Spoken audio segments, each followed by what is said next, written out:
El conflicto árabe-israelí es, sin duda, uno de los más largos y complejos de la historia moderna. Para entenderlo hay que ir al fondo, a sus raíces. Es la historia de dos movimientos nacionales, dos pueblos y una sola tierra. Hoy vamos a desglosar los momentos clave para tener una visión más clara de cómo llegamos hasta aquí.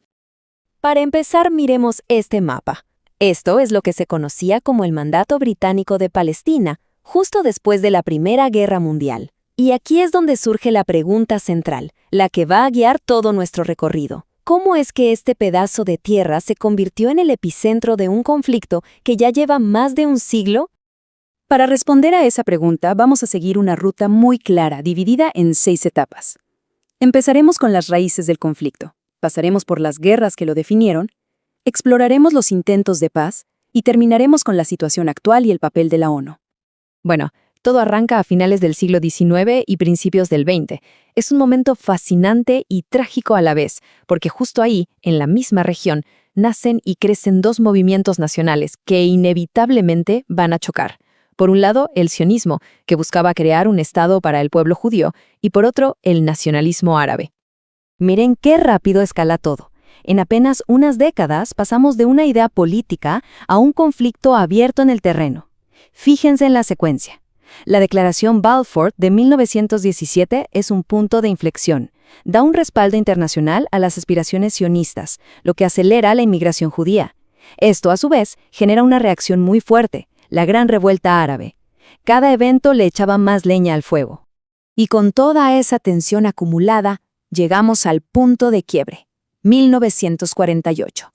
Los británicos se retiran y lo que queda no es la paz, sino una guerra total. Una guerra que no solo redibujó el mapa por completo, sino que también creó una crisis de refugiados que, hasta el día de hoy, sigue sin resolverse. El contraste aquí es brutal. A la izquierda tenemos el plan de la ONU, lo que se proponía, una división en dos estados. A la derecha vemos la realidad después de la guerra. Israel no solo sobrevive, sino que expande su territorio y pasa a controlar el 78% de la tierra. El mapa cambió para siempre. Pero detrás de los mapas y los porcentajes está el costo humano. Y fue gigantesco. Este número, 750,000, representa a los palestinos que huyeron o fueron expulsados de sus hogares. Para ellos, este evento es la Nakba, la catástrofe.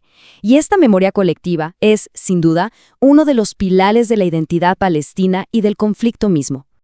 Avancemos en el tiempo. El siguiente momento que lo cambia todo de nuevo es junio de 1967. Una guerra increíblemente corta, de solo 6 días, pero con consecuencias tan profundas que transformó radicalmente la geopolítica de toda la región. Así estaba la situación justo antes de que estallara la guerra.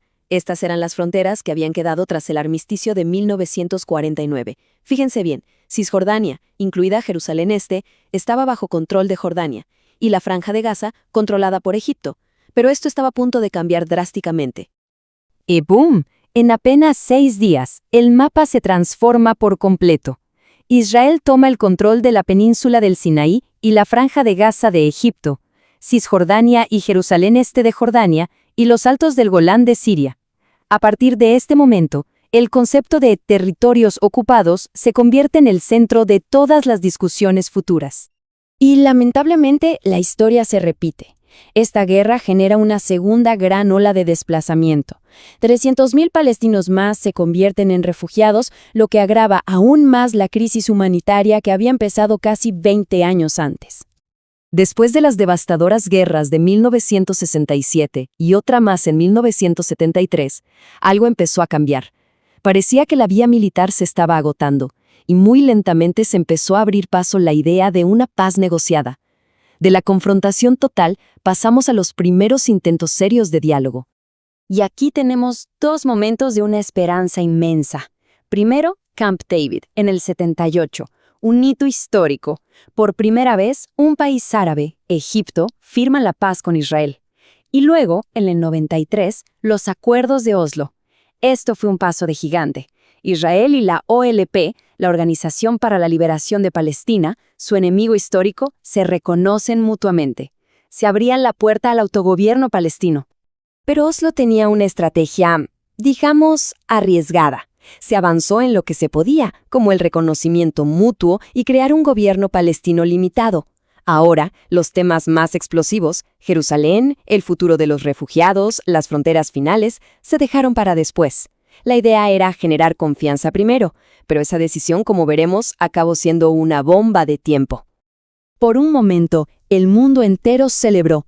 Los líderes de ambas partes, Rabin, Pérez y Arafat, recibieron el Premio Nobel de la Paz. El optimismo era palpable. Parecía que por fin una solución era posible. Pero esa luz de esperanza, lamentablemente, no duró mucho. Y es que, a pesar de esos esfuerzos históricos, el proceso de paz se estancó, se rompió. Esto nos trajo de vuelta a un ciclo de violencia y nos dejó con los mismos problemas de fondo que definen el conflicto hoy en día. Y aquí están. Estos son los temas de estatus final, los que se patearon para adelante en Oslo. Cada uno de ellos es un mundo increíblemente complejo y emocionalmente cargado para ambas partes. El estatus de Jerusalén, los asentamientos, los refugiados, las fronteras, son los nudos que, hasta hoy, nadie ha logrado desatar. En medio de todo esto, ¿qué ha hecho la comunidad internacional? Bueno, las Naciones Unidas han jugado un papel constante, aprobando resoluciones que, aunque muchas veces no se cumplen, forman la base de lo que se considera el derecho internacional aplicable al conflicto. La primera, y quizás la más fundamental, es la Resolución 181 de 1947. Este fue el plan original de la ONU para crear dos estados. Aunque la guerra impidió que se llevara a cabo, la idea de dos estados para dos pueblos nació oficialmente aquí. Un año después, tras la Primera Guerra, la ONU aprueba la Resolución 194. Esta se enfoca en los refugiados y establece el principio del derecho al retorno. La interpretación de qué significa exactamente este derecho ha sido uno de los puntos más conflictivos durante más de 70 años. Y finalmente tenemos la Resolución 242, que surge después de la Guerra de los 6 días. Esta resolución es clave porque establece la famosa fórmula de tierra por paz.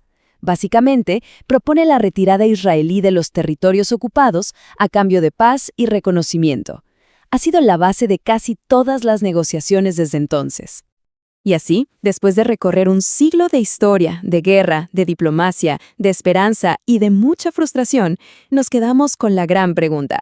La pregunta que sigue en el aire y que define el futuro de millones de personas. ¿Qué se necesitará realmente para construir una paz que sea justa y duradera?